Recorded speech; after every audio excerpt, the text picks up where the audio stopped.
नमस्कार, मैं रवीश कुमार। अंग्रेजों के मित्र सिंधिया ने छोड़ी राजधानी थी, बुंदेले हर बोलों के मुंह हमने सुनी कहानी थी। सुभद्रा कुमारी चौहान की कविता की इन अमर पंक्तियों में इतिहास का यह टुकड़ा भी अमर है, जिनके वंशज आज उस महान भारत के मंत्रिमंडल में सुशोभित होते हैं। ज्योतिरादित्य सिंधिया ने राहुल गांधी और कांग्रेस को देशद्रोही कह दिया तो इतिहास की राजनीति से दूर रहने वाली कांग्रेस ने सिंधिया के इतिहास का एक पन्ना पलट दिया। जवाब में सिंधिया भी इतिहास के अपने उस पन्ने को पलटने लगे और गलत बताने लग गए। कांग्रेस को जवाब देने के लिए सिंधिया तात्या टोपे के पोते की किताब और जवाहरलाल नेहरू की लिखी हुई किताब का सहारा लेने लगे। बात 1857 की हो रही थी और सिंधिया 1782 में सिंधिया की वीरता का उदाहरण देने लग गए। बात बात में किसी को देशद्रोही कह देने की यह राजनीति आपको इसी तरह फंसा देती है। बीजेपी और आरएसएस ने इतिहास की समझ की तमाम मर्यादाओं को ध्वस्त कर अपनी नई मर्यादाएं गढ़ी हैं। तो बीजेपी को ही बताना चाहिए कि सावरकर ने जिस सिंधिया के बारे में लिखा है उसके हिसाब से क्या ज्योतिरादित्य सिंधिया सही कह रहे हैं। सावरकर ने जयाजी राव सिंधिया को कोबरा क्यों कहा? सिंधिया की प्रेस कॉन्फ्रेंस के बाद 6 अप्रैल को कांग्रेस के मीडिया प्रमुख जयराम रमेश ट्वीट कर देते हैं और लिखते हैं कि इतिहास की कोई किताब उठा लीजिए। 1857 में रानी झांसी के साथ गद्दारी के मुद्दे पर सभी इतिहासकार एक मत हैं। आपके नए भगवान सावरकर ने भी अपनी किताब 1857 का स्वातंत्र समर में रानी लक्ष्मीबाई, तात्या टोपे और अन्य लोगों के साथ सिंधिया की गद्दारी का जिक्र किया है। इतिहास आप पढ़िए। इस पर सिंधिया का जवाब आता है कि कभी 1857 के वीर शहीद तात्या टोपे के वंशज पराग टोपे की खुद की लिखी किताब ऑपरेशन रेड लोटस पढ़िए। ज्ञात हो जाएगा कि किस प्रकार हम मराठे, सिंधिया, पेशवा और झांसी के नेवालकर अंग्रेजों के विरुद्ध एक साथ थे। मराठा आज भी एक हैं। कृपया यह विभाजनकारी राजनीति बंद कर दें। ज्योतिरादित्य सिंधिया ने पूरा जवाब नहीं दिया। जयराम रमेश ने सावरकर के हवाले से बात कही तो पहले यह कहना चाहिए था कि सावरकर ने सिंधिया के बारे में जो कहा वो गलत कहा या सही कहा। बिना नाम लिए तात्या टोपे के पोते की किताब का जिक्र पूरा जवाब नहीं है। सिंधिया के लिए सावरकर को नकारना कितना मुश्किल हो गया है। कम से कम सावरकर की तस्वीर सिंधिया अपनी कुर्सी के पीछे तो लगा ही सकते हैं। और जैसा कि मोदी सरकार इतिहास बदलने में एक्सपर्ट है, सावरकर की किताब से यही एक पन्ना तो हटवाना है। कौन सी बड़ी बात है? एनसीईआरटी को इसका ठेका देकर हटवा लीजिए। अब इस किताब को देखिए। 1938 से 1940 के बीच उस समय के महाराजा सिंधिया के भाषणों का संकलन है। जयाजी राव सिंधिया के नाती जीवाजी राव सिंधिया अक्टूबर 1938 में मंदसौर में भाषण दे रहे हैं और अंत में कहते हैं कि किंग एम्परर से उनके जो खानदानी रिश्ते रहे हैं उसे देखते हुए वे ब्रिटिश हुकूमत की मदद में तत्पर रहेंगे। क्या यह काफी नहीं है बताने के लिए कि 1857 में जयाजी राव से लेकर 1940 तक जीवाजी राव तक सिंधिया घराना अंग्रेजी हुकूमत का दोस्त बना रहा, खानदानी रिश्ते निभाता रहा। 1940 तक तो गांधी का आंदोलन पूरे देश में फैल चुका था। उसके बीच कह रहे हैं कि किंग एम्परर से खानदानी रिश्ते हैं। 1857 में झांसी की रानी का साथ नहीं देते हैं, जिसे लेकर सुभद्रा कुमारी चौहान कविता लिख देती हैं। क्या सिंधिया जयराम रमेश के हमले से तिलमिला गए? उनके जवाब से दो बातें साफ होती हैं। एक कि उन्हें सिंधिया राजघराने का वह अतीत चुभ गया और दूसरा वे आज भी उस अतीत को अपना हिस्सा मानकर चलते हैं। निजी तौर पर जवाब देते हुए लगते हैं। मेरी राय में उन्हें इतिहास के इस हिस्से को निजी तौर पर नहीं लेना चाहिए और ना ही 1857 की बात का जवाब 1782 की बात से देना चाहिए। लेकिन अब इतिहास के नियम कायदे टूट गए हैं और इसके लिए व्यापक रूप से जिम्मेदार उस पाले की है जहां आज ज्योतिरादित्य सिंधिया खड़े हैं। हम आज के इस वीडियो में इसी पर विस्तार से बात करेंगे। ध्यान से पूरा वीडियो देखिएगा। आप देख रहे हैं रवीश कुमार ऑफिशियल, हमारा यूट्यूब चैनल। सब्सक्राइब करते रहिए और संभव हो तो ज्वाइन भी। अगर 1857 के इतिहास के एक बड़े चैप्टर से ज्योतिरादित्य सिंधिया जिस जयाजी राव सिंधिया को क्लीन चिट दे रहे हैं, तब फिर झांसी की रानी लक्ष्मीबाई से कैसे इंसाफ करेंगे? क्या जयाजी राव ने झांसी की रानी की मदद की थी या अंग्रेजों का साथ दिया था? सावरकर ने जयाजी राव सिंधिया को कोबरा कहा है। क्या जयाजी राव सिंधिया को रानी लक्ष्मीबाई का साथ देने के लिए अंग्रेजी हुकूमत से तरह तरह की उपाधियां मिली थीं? जाहिर सी बात है उनके रिश्ते अंग्रेजों से अच्छे रहे होंगे। अंग्रेजों ने 1857 में सर उठाने वाले राजा से लेकर आम लोगों का सर कुचल दिया, सर कलम कर दिया। लाखों लोग मार दिए गए, पेड़ों पर लटका कर तोप से उड़ा दिए गए। अगर जयाजी राव ने लक्ष्मीबाई का साथ दिया होता तो वही अंग्रेजी हुकूमत उनके सर पर नाइट की उपाधि न धरती। Do you get my point? Savarkar ने जयाजी राव सिंधिया को कोबरा कह दिया तो केवल इसी से बीजेपी सिंधिया परिवार से दूर नहीं हो जाती है। विजया राजे सिंधिया कांग्रेस में भी रहीं और बीजेपी की संस्थापक सदस्यों में से एक मानी जाती हैं। बीजेपी को उनके इस अतीत से कभी दिक्कत नहीं हुई और जब तक माधवराव सिंधिया और ज्योतिरादित्य सिंधिया कांग्रेस में थे, कांग्रेस ने कभी उन्हें देशद्रोही नहीं कहा। इसकी शुरुआत तो ज्योतिरादित्य सिंधिया ने कर दी, आज की कांग्रेस को देशद्रोही बता दिया। मेरा अपना एक नजरिया है, आजाद भारत के किसी भी नागरिक को बात बात में देशद्रोही कहने से बचना चाहिए। राहुल गांधी ने अदानी पर भी सवाल उठाए। क्या अपनी प्रेस कॉन्फ्रेंस में ज्योतिरादित्य सिंधिया ने इस पर भी कुछ कहा? खैर, अब उस इतिहास का पन्ना हटा देते हैं जो ग्वालियर के किले के साथ बताया जाता है। हम बात कर रहे हैं जयाजी राव सिंधिया की। रानी बढ़ी काल पी आई, कर 100 मील निरंतर पार, घोड़ा थक कर गिरा भूमि पर, गया स्वर्ग तत्काल सिधार। यमुना तट पर अंग्रेजों ने फिर खाई रानी से हार, विजयी रानी आगे चल दी किया ग्वालियर पर अधिकार। अंग्रेजों के मित्र सिंधिया ने छोड़ी राजधानी थी, बुंदेले हर बोलों के मुंह हमने सुनी कहानी थी। खूब लड़ी मर्दानी वो तो झांसी वाली रानी थी। सुभद्रा कुमारी चौहान की कविता का यह हिस्सा जब इन रास्तों से जय विलास महल की दीवारों से टकराता होगा तो अंदर थोड़ी तकलीफ तो होती होगी। इस महल का अतीत भी 1857 की क्रांति के उस हिस्से से जुड़ा है जिसके बारे में सुभद्रा कुमारी चौहान ने कविता लिखी है। क्रांति के बाद जयाजी राव ने बनवाया था। पत्रकार रशीद किदवई ने अपने किताब सिंधिया राजघराना के पेज नंबर 25 पर लिखा है कि इस महल का उद्घाटन 1875 में प्रिंस ऑफ वेल्स ने किया। वे ग्वालियर आए थे। कई जगहों पर लिखा हुआ है कि 1857 की क्रांति के समाप्त हो जाने के बाद अंग्रेजों का साथ देने के लिए जयाजी राव को बहुत सारे इनाम इकराम दिए गए। क्रांति के बाद जब ब्रिटेन की महारानी ने अपने हाथों में भारत का नियंत्रण ले लिया तब उनके प्रति निष्ठा जताने वालों में वही जयाजी राव भी थे जिनसे हम सब की शान वीरांगना रानी लक्ष्मीबाई मदद की आस रखती थीं। ये वही महल है जिसकी थोड़ी सी दूरी पर भारत के इतिहास के शानदार योद्धाओं में से एक रानी लक्ष्मीबाई को ईस्ट इंडिया कंपनी के ह्यू रोज की टुकड़ी ने हरा दिया। वीरांगना ने ग्वालियर के बाहर युद्ध के मैदान में वीरगति पाई और क्रांति के बाद जयाजी राव को अंग्रेजों से 21 तोपों की सलामी दी गई। क्या ज्योतिरादित्य सिंधिया को यह बात चुभ रही है? चुभ गई। नेहरू परिवार ने प्रयागराज स्थित अपनी सारी संपत्ति देश को दान कर दी। आनंद भवन अब राष्ट्रीय संपत्ति है, राहुल गांधी का घर नहीं है। क्या जय विलास पैलेस भी एनसीसी या राष्ट्रीय आपदा प्रबंधन के मुख्यालय के लिए दान कर दिया गया है? अगर नहीं तो कर देना चाहिए। सिंधिया जनसेवक हैं। अगर सिंधिया को इस बात से दिक्कत है कि राहुल गांधी खुद को फर्स्ट क्लास सिटीजन समझ रहे हैं तो उन्हें अपने इस अतीत से छुटकारा पा लेना चाहिए जिसके कारण उनका परिवार भी फर्स्ट क्लास सिटीजन से कम नहीं है। सुभद्रा कुमारी चौहान की कविता का हवाला जयराम रमेश ने दिया।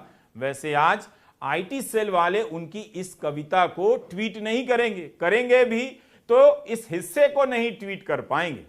क्या आप जानते हैं कि एनसीईआरटी की कक्षा 6 की किताब में सुभद्रा कुमारी चौहान की यह कविता पूरी की पूरी है जिसकी पंक्ति है, अंग्रेजों के मित्र सिंधिया ने छोड़ी राजधानी थी, बुंदेले हर बोलों के मुंह, हमने सुनी कहानी थी। चाहे तो ज्योतिरादित्य सिंधिया अपने स्वादानुसार कविता का यह अंश हटवा सकते हैं। एनसीईआरटी से कहना ही तो है कि नहीं? यह रिपोर्ट वायर में छपी है और इसमें दैनिक भास्कर की एक बड़ी रिपोर्ट का भी संदर्भ दिया गया है। इसके मुताबिक जब वसुंधरा राजे सिंधिया राजस्थान की मुख्यमंत्री थीं, तब वहां की किताब से कविता के इस अंश को हटाया गया है। हटाया गया या नहीं, इसकी पुष्टि अब हम नहीं कर सकते, मगर 2020 में छपी खबरों में लिखा है कि ये अंश हटाए गए और गहलोत सरकार ने आने के बाद इसमें सुधार नहीं किया। लाइन तो बहुत जोरदार है।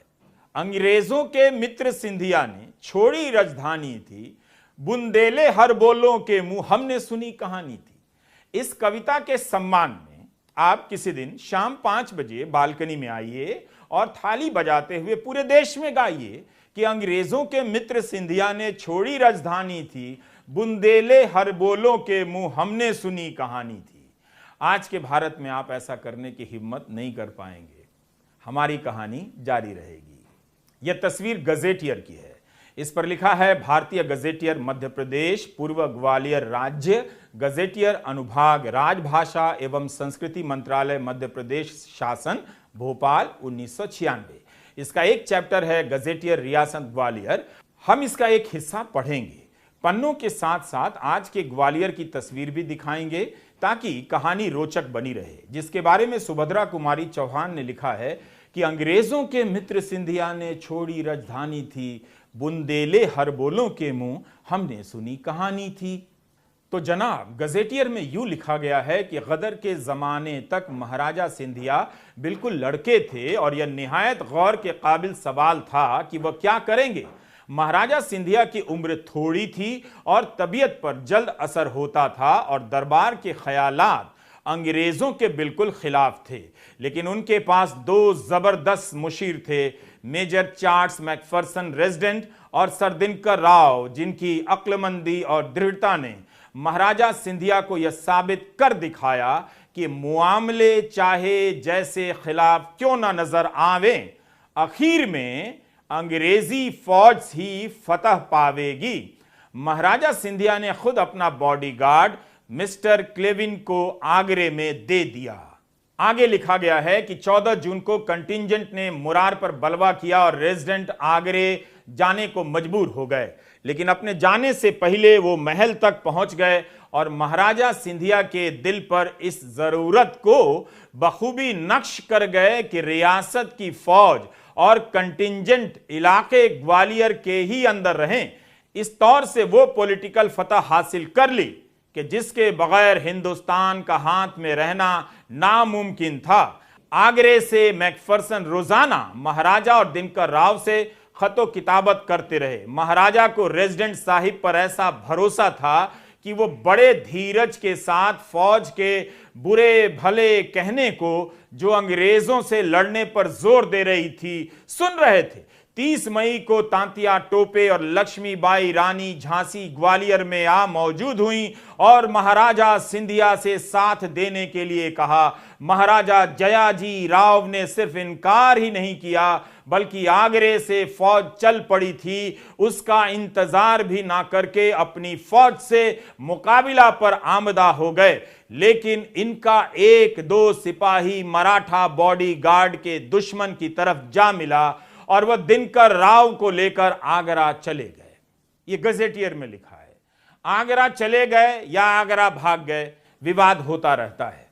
गजेटियर में लिखा है, केवल इसी से इतिहास सत्यापित नहीं होता है, मगर ऐसा कुछ नेहरू के बारे में लिखा होता तो आज गोदी मीडिया 3 महीना दिन रोज बहस करता और बीजेपी संघ के प्रवक्ता इसका पन्ना लेकर टीवी पर पढ़ते रहते। क्या पता प्रधानमंत्री नरेंद्र मोदी खुद संसद में लेकर आ जाते और कांग्रेस को इतिहास पढ़ाने लग जाते। खैर, गजेटियर में लिखा है कि ग्वालियर से बाहर युद्ध के मैदान में रानी वीरगति प्राप्त करती हैं।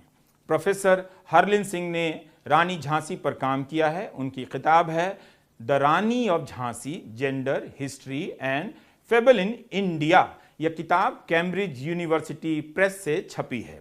हरलिन सिंह बॉस्टन स्थित ब्रैंडिस यूनिवर्सिटी में पढ़ाती हैं। लिखती हैं कि रानी झांसी की मौत को लेकर कई किस्से हैं, मगर सभी इस बात पर सहमत हैं कि वे अंग्रेजों से लड़ते हुए ग्वालियर के बाहर युद्ध के मैदान में शहीद हुईं और उसके बाद महाराजा सिंधिया यानी जयाजीराव सिंधिया राजधानी में फिर से गद्दी पर बैठे।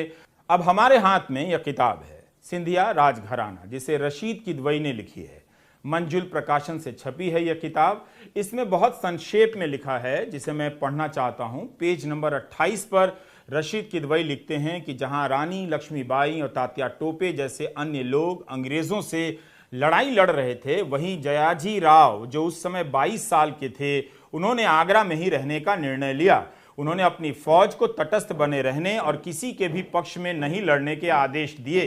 लेकिन सिंधिया की फौज के कई सैनिक मुरार में क्रांतिकारियों के साथ आ जुटे और लश्कर में कई अंग्रेज अफसरों को मौत के घाट उतार दिया। लश्कर उस समय तत्कालीन मध्य भारत प्रांत की राजधानी हुआ करता था।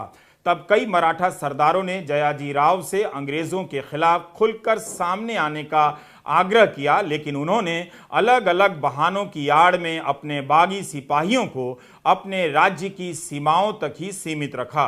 और इससे भी बड़ी बात यह थी कि जयाजीराव ने आगरा में ही बैठकर मेजर हर्बर्ट मैकफर्सन के साथ संवाद बनाए रखा। यही बात अंग्रेज इतिहासकार टी.आर. होम्स ने भी लिखी है। किताब में संदर्भ नहीं है, लेकिन रशीद लिखते हैं कि माधव महाराज के जीवनी लेखक द्वय बुल एवं हक्सर ने 1857 से 58 के बीच के उथल पुथल भरे दौर में ग्वालियर के दीवान दिनकर राव को खलनायक और अंग्रेजों की कठपुतली के तौर पर चित्रित किया है। इन लेखों के अनुसार जयाजी राव अंग्रेजों और अपने बागी सिपाहियों के बीच उधेड़बुन में फंसे हुए थे, लेकिन दीवान ने उन्हें समस्या से बाहर निकालने के बजाय उन्हें गलत सलाह दी। हालांकि बुल एवं हक्सर के अनुसार जयाजी राव का फैसला बहुत ही प्रभावी चाल साबित हुआ। रानी लक्ष्मीबाई की पराजय के बाद जयाजीराव ग्वालियर लौट आए। ग्वालियर में जिस स्थान पर ब्रिटिश कमांडर सर ह्यू रोज ने रानी लक्ष्मीबाई को परास्त किया, वह उस जगह से मुश्किल से 1 किलोमीटर दूर ही स्थित था, जहां आज जय विलास पैलेस बना हुआ है। 18 अप्रैल 1859 को दक्षिण पश्चिम ग्वालियर से 70 मील की दूरी पर स्थित शिवपुरी में तात्या टोपे को फांसी पर लटका दिया गया। अंग्रेजों के मित्र सिंधिया ने छोड़ी राजधानी थी, बुंदेले हरबोलों के मुंह हमने सुनी कहानी थी। क्या ज्योतिरादित्य सिंधिया इस कविता को हाथ में लेकर गा सकते हैं? उसका वीडियो इंस्टाग्राम पर पोस्ट कर सकते हैं? क्या मोहन भागवत उनसे गाने का आग्रह कर सकते हैं? क्या मोहन भागवत इस कविता को ज्योतिरादित्य सिंधिया के सामने गा सकते हैं? क्या प्रधानमंत्री मोदी इस कविता को झांसी के किले से पूरी की पूरी गा सकते हैं? इतिहास के तथ्यों को उठाकर टीवी के डिबेट में इसी तरह घसीटा जाता है। मैं इसके पक्ष में नहीं हूं। इस तरह से इतिहास को देखने के नजरिए का हमेशा विरोध करता रहा हूं, लेकिन जो रवायत इन लोगों ने चलाई है, देखना चाहता हूं कि उनकी बारी आई है तो उसका कितना सम्मान करते हैं। बात बात पर अगर इतिहास का चैप्टर हटाकर मुगलों का बदला आज के लोगों से लेंगे तो फिर इस हिस्से का क्या करेंगे? गजेटियर में लिखा है कि 16 जून को सर ह्यू रोज ग्वालियर पहुंचे और 2 रोज बराबर लड़ाई होने के बाद किला, कस्बा ग्वालियर और शहर लश्कर कब्जे में आ गया। 20 को सर ह्यू रोज और मेजर मैकफर्सन को हमराह लेकर महाराजा सिंधिया अपनी राजधानी में फिर गद्दी पर बैठे। इस पूरे घटनाक्रम के बाद से जयाजी राव की अंग्रेजों के साथ निकटता सर्वविदित है। 1857 के विद्रोह के शांत होने के बाद ग्वालियर के महाराजा को ब्रिटिश शासन से कई इनाम मिले। 1858 में जब ब्रिटेन की महारानी ने भारत का नियंत्रण सीधे अपने हाथों में ले लिया तो जयाजी राव ने नए शासकों के प्रति अपनी निष्ठा जताने में तनिक देरी नहीं की। 1866 में ग्वालियर किला, मुरार छावनी और कुछ अन्य गांव जो 1858 में अंग्रेजों के कब्जे में चले गए थे, फिर से सिंधियाओं को लौटा दिए गए। 1866 में ग्वालियर के महाराजा को order of the star of India की शीर्ष पदवी नाइट्स ग्रैंड कमांडर दी गई। सावरकर ने अपनी किताब इंडियन वॉर ऑफ इंडिपेंडेंस 1857 में जयाजी राव को कोबरा, गद्दार, डरपोक बताया। लिखा है कि पैरों से कुचले जाने पर कोबरा गुस्से में जितना फुफकारता है, उससे भी ज्यादा गुस्सा रानी लक्ष्मी को इस गद्दार को देखकर आया था। वैसे हमने यह हिस्सा रशीद किदवई की किताब से लिया है। ज्योतिरादित्य सिंधिया चाहें तो इस किताब को ट्वीट कर सकते हैं। हम तो फिर भी कहते हैं कि इस वीडियो को ही अंतिम और पूरा इतिहास कतई न समझें। बाकी की जानकारी के लिए किताबें भी पढ़ें, लेकिन जिन्होंने इतिहास की दुर्गति की है वो क्या ऐसा कह पाएंगे जैसा मैं कह रहा हूं? फिर व्हाट्सएप यूनिवर्सिटी के इतिहास का क्या होगा? रिटायर्ड अंकिलों ने रिटायरमेंट के बाद जो इतिहास पढ़ा है उसका क्या होगा? 1883 में ब्रिटिश इतिहासकार T.R.E. होम्स की किताब a history of the Indian mutiny क्रांति के कुछ साल बाद लिखी जाती है। किताब के पेज 155 पर होम्स लिखते हैं कि जिस गैरिसन में अंग्रेज महिलाएं, बच्चे और कुछ सिपाही छिपे हुए थे, उस पर हमला नहीं होने का कारण था मैकफर्सन और सिंधिया का संवाद। जुलाई अगस्त के महीने में जब हर तरफ अंग्रेज टुकड़ियां हार रही थीं, तब सिंधिया 4 महीने तक अपनी फौजों के तानों और विनतियों को नजरअंदाज करते हैं, क्योंकि मैकफर्सन दूर बैठे उन्हें हिम्मत बंधाते रहते हैं। होम्स एक तरह से सिंधिया की तारीफ में लिखते हैं कि अपनी टुकड़ियों को आगे बढ़ाने के बजाय सिंधिया अपने ही सिपाहियों को धोखा देते हैं, यहां तक कि उनके बीच वैमनस्य के बीज बोते हैं ताकि वे अपने दुष्ट मंसूबों में कामयाब ना हो सकें। अंग्रेज इतिहासकार के लिए दुष्ट मंसूबा तो कंपनी बहादुर की सेना पर हमला ही है। होम्स मानते हैं कि उस समय अगर सिंधिया उन टुकड़ियों को ग्वालियर में निष्क्रिय न रखते तो लड़ाई का नतीजा क्रांतिकारियों के पक्ष में होता। तो जयाजी राव सिंधिया ने ब्रिटिश का साथ दिया, क्रांतिकारियों का नहीं। अगर दिया होता तो क्रांति का इतिहास कुछ और हो सकता था। सिंधिया राजवंश का यह इतिहास आज भी उसका पीछा कर रहा है। जब 28 दिसंबर 2021 के दिन केंद्रीय मंत्री ज्योतिरादित्य सिंधिया ग्वालियर शहर में ही बने रानी लक्ष्मीबाई मेमोरियल गए तो कहा गया पहली बार कोई सिंधिया गए हैं। उनके जाने को खास तौर से देखा और बताया गया। अपने ही शहर के इस मेमोरियल में ज्योतिरादित्य सिंधिया को जाने में क्या इतना वक्त लग गया होगा? क्या लक्ष्मीबाई का सम्मान करने से राहुल गांधी ने रोका था, या कांग्रेस के कार्यकर्ताओं ने बीजेपी में शामिल होकर और मोदी सरकार में मंत्री बनने के बाद ही क्यों गए? और वो भी 2-2 बार। पिछले साल 15 अगस्त को भी वे रानी की समाधि पर ध्वजारोहण करने गए थे। क्या ज्योतिरादित्य सिंधिया को पहले कभी इच्छा नहीं हुई होगी? अगर वो गए होंगे तो बता सकते हैं। हम उम्मीद करते हैं कि वे इन तस्वीरों को भी अपने ट्विटर पर प्रमुखता से पोस्ट करते रहे होंगे। अब आप इंडियन एक्सप्रेस की यह खबर देखिए।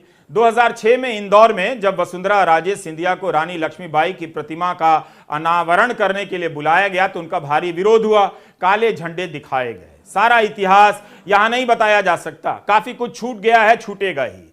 देशद्रोह की राजनीति अजीब मोड़ पर है। अदानी मामले में जितने आरोप लगे उस पर कोई जवाब नहीं आया। प्रधानमंत्री ने कह दिया जिन्हें गैस का सिलेंडर मिला है, जिन्हें मुफ्त अनाज मिला है, उनके विश्वास से इन आरोपों को गुजरना होगा। तो चित भी मेरी पट भी मेरी। इस इतिहास को छोड़ भी दें तो सिंधिया परिवार पर आप प्रधानमंत्री मोदी से इस बारे में बात कर सकते हैं, जो परिवारवाद के बहुत विरोधी हैं। कल्पना कीजिए, प्रधानमंत्री ने सभी सिंधियाओं को चाय पर बुलाया है। वसुंधरा राजे, यशोधरा राजे, ज्योतिरादित्य सिंधिया, दुष्यंत सिंह। क्या वो तस्वीर परिवारवाद की बनेगी या बीजेपी के लोकतंत्र की? सभी अब बीजेपी में ही हैं। विजया राजे सिंधिया की बेटी वसुंधरा राजे राजस्थान में 2-2 बार मुख्यमंत्री बनी। उनके बेटे दुष्यंत सिंह झालावाड़ 12 से 4 बार बीजेपी के सांसद रहे। विजया राजे सिंधिया के बेटे माधव राव सिंधिया राजीव गांधी सरकार में मंत्री बने। ज्योतिरादित्य सिंधिया को भी इसी वजह से लाभ मिला होगा और कांग्रेस के टिकट पर सांसद बने और मनमोहन सिंह सरकार में मंत्री। बीजेपी से हारकर बीजेपी में आ गए। 2019 में बीजेपी के केपी यादव ने गुना की सीट पर ज्योतिरादित्य सिंधिया को 1.25 लाख वोट से हराया था। इस सीट पर ज्योतिरादित्य 2002 से जीत रहे थे। परिवारवाद के सबसे बड़े चेहरे को हराने वाले केपी यादव को मंत्री नहीं बनाया जाता है, लेकिन चुनाव हारने के बाद भी बीजेपी में लाकर ज्योतिरादित्य सिंधिया को मोदी राज्यसभा में लाते हैं और अपने कैबिनेट में मंत्री बनाते हैं। यशोधरा राजे सिंधिया भी बीजेपी से 2-2 बार सांसद रही हैं। इस समय शिवपुरी से विधायक हैं और मध्य प्रदेश सरकार में कैबिनेट मंत्री हैं। ये सभी सिंधिया परिवार से हैं और परिवारवाद के सबसे बड़े विरोधी नरेंद्र मोदी के नेतृत्व में राजनीति कर रहे हैं। प्रतिभा का ऐसा शानदार संगम आपने कभी नहीं देखा होगा। क्या सिंधिया ने गद्दारी की थी? इस सवाल का जवाब चाहिए तो जहां रानी लक्ष्मीबाई की मूर्ति लगी है वहीं पर इन लोगों से जयाजी राव सिंधिया की मूर्ति लगवाकर दिखा दीजिए। आपको खटकेगा, राजनीति में कीचड़ बहुत हो गया है। वो कीचड़ अब इतिहास की कक्षा में आ गया है। इस दलदल में आप अभी लंबे समय तक रहने वाले हैं। ठीक उसी तरह से जैसे बहुत सी अच्छी कॉलोनी के लोग भी नाले के किनारे अपना सुंदर घर बनाकर आराम से रहते हैं। आपको भारत में ऐसी कई कॉलोनियां मिल जाएंगी। नाला बहता रहता है, नाला बहता रहेगा। ये वो दौर है जब नाले को नदी बना देंगे और नदी को नाला। नमस्कार, मैं रवीश कुमार।